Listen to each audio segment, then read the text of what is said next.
بسم اللہ الرحمن الرحیم۔ السلام علیکم۔ آج میں آپ کو قرآن پاک کا ترجمہ کر کے بتاؤں گی اور سکھاؤں گی۔ مجھے امید ہے کہ آپ لوگ ضرور سیکھیں گے اسے، کہ ہم قرآن پاک عربی میں پڑھ رہے ہیں۔ قرآن پاک میں ترجمہ دیکھ کے بندہ پڑھ لیتا ہے، لیکن جو قرآن پاک عربی میں پڑھ رہا ہو اسے بھی یہ سمجھ ہونی چاہیے کہ ہم قرآن پاک کیسے پڑھ رہے ہیں۔ تو مجھے امید ہے کہ میں آپ کو لفظ بائی لفظ سکھاؤں گی اور آپ سیکھیں گے، تو انشاءاللہ بہت جلد آپ سیکھ جائیں گے۔ آپ ایک سپارہ پڑھ لیں گے تو انشاءاللہ آگے آپ کو آنا شروع ہو جائے گا۔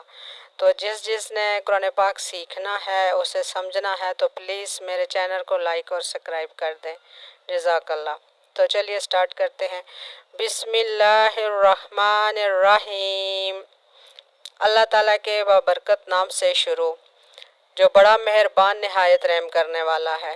اس کے 3-4 مطلب ہوتے ہیں۔ اللہ تعالیٰ کے نام سے شروع کرتے ہیں، اللہ تعالیٰ کے بابرکت نام سے شروع کرتے ہیں، جو بڑا مہربان نہایت رحم کرنے والا۔ نہایت کا مطلب ہے بہت زیادہ رحم کرنے والا۔ الحمدللہ رب العالمین۔ الحمدللہ رب العالمین۔ تمام تعریفیں اللہ کے لیے، جو تمام جہانوں کو پالنے والا ہے، رحم کرنے والا ہے۔ اس کا یہ مطلب ہے۔ الحمدللہ رب العالمین الرحمن الرحیم، بڑا مہربان نہایت رحم کرنے والا، بڑا مہربان نہایت رحم کرنے والا۔ یہ آپ نے اوپر بھی یہی ترجمہ کیا ہے۔ مالک یوم الدین، وہ مالک ہے قیامت کے دن کا، وہ مالک ہے قیامت کے دن کا، روز جزا کا۔ مالک اس کا مطلب ہے وہ مالک ہے۔ یوم الدین وہ قیامت کے دن کا، روز جزا کا، قیامت کے دن کا۔ اس کے بھی 2-3 مطلب ہوتے ہیں۔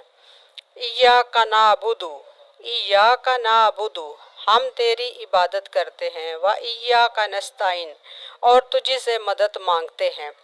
ایاک نعبد و ایاک نستعین، ہم تیری عبادت کرتے ہیں اور تجھی سے مدد مانگتے ہیں۔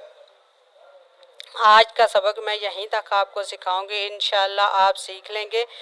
میں جو چھوٹی آیات ہیں وہ آپ کو 3-4 سکھاؤں گی، اور جو بڑی ہوں گی وہ میں 1-2 سکھاؤں گی۔ میرا مین مقصد یہی ہے کہ آپ لوگ اس ترجمے کو اچھے طریقے سے سیکھ لیں، کہ آپ یہ نماز میں بھی پڑھتے ہیں تو آپ اللہ تعالیٰ سے کیا کہہ رہے ہیں۔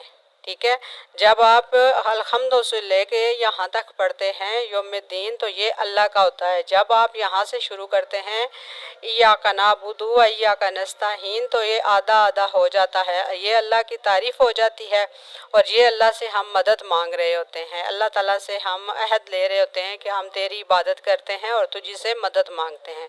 تو اللہ پاک اللہ سے مانگنا نصیب کرے، کسی اور سے نہ مانگنا نصیب کرے۔ تو میری دعا ہے کہ آپ یہ ضرور سیکھیں گے اور اس پر عمل بھی کریں گے۔ جزاک اللہ خیرہ۔